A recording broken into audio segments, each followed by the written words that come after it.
alaikum. Lyon, on va parler à le test post-coital, le TPC ou le test de Hunter. Donc c'est un test qu'on fait chez la femme après un rapport sexuel. Donc avec le rapport va se faire après 3 jours d'abstinence pour le mari. Donc les 12 heures après le rapport, la femme bien sûr me dit une toilette vaginale. Donc on déroge généralement entre le 12 et le 14e jour ça les règles. Donc le test il va comprendre deux parties. Donc la première partie du déroulement c'est l'examen de la glaire cervicale, donc de la glaire de la femme. Donc nous chauffons la première des choses, la qualité de la glaire هذه, la quantité de ou les particules différentes. Donc il est quand la glaire est de bonne qualité, donc on va passer à la deuxième étape, il y a donc l'examen sous microscope pour voir donc le nombre de spermatozoïdes, donc les canines avec la glaire.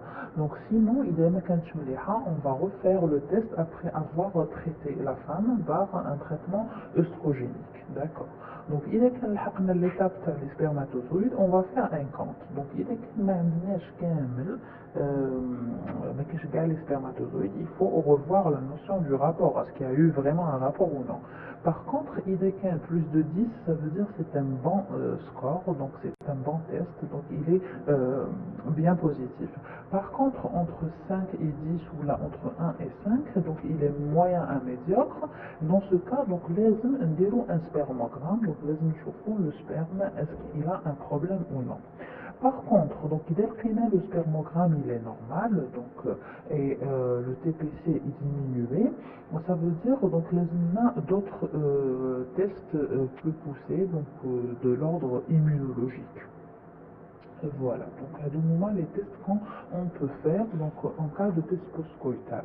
Donc il faut savoir aussi donc, que avec la glaire, donc les problèmes immunologiques entre la glaire et les spermatozoïdes, donc ça peut être donc, à l'origine donc, de complexes immunologiques, donc de problèmes immunologiques anti-sperme, contre le sperme. Les spermatozoïdes, des fois, ils ont des antigènes, donc leur surface, ou là, le liquide séminal lui-même, l'homme, il confie des antigènes HLA. Qu'est-ce qu'il va y avoir? Donc il va y avoir des anticorps en le mucus, car la femme lui dit le corps, ce sont des anticorps. Donc il faut savoir que le liquide, donc là, la glaire cervicale est formée par quoi? Donc il y a en grande partie, elle est formée par des glycoprotéines qui donnent la viscosité ou un plasma cervical. Donc les glycoprotéines, on a dit que la viscosité ou un plasma cervical qui contient plusieurs choses qui n'est pas vraiment visqueuse. Donc la quantité, donc la glaire cervicale peut être perturbée donc, suite à des troubles hormonaux, suite à des infections ou à des prises de médicaments. Donc le message اللي حابه نوصله لكم اليوم في هذه الفيديو c'est que il faut toujours donc là il vaut mieux diminuer l'acidité de la glaire cervicale pour avoir un bon test post-coital. Donc comment diminuer l'acidité? Donc on peut la diminuer par boire de l'eau, beaucoup d'eau, donc par des bicarbonates, donc des toilettes avec de la bicarbonate. Bon, il y a d'autres manières d'acupuncture et tout, donc qu'on peut utiliser. Il y a des huiles essentielles comme l'huile d'onagre et l'huile de bourrache. Pour l'alimentation aussi, qui diminue l'acidité de la glaire, qui est le jus d'ananas, le jus de raisin. Les médicaments, on a le complément alimentaire qui est le zinc et l'oméga 3.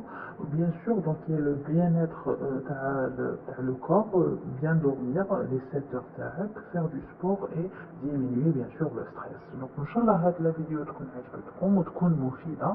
إذا عندكم des questions, n'hésitez pas à les poser et à vous abonner bien sûr et liker la vidéo et me donner des suggestions donc, de vidéos et إذا كان عندكم des suggestions. Assalamu alaikum.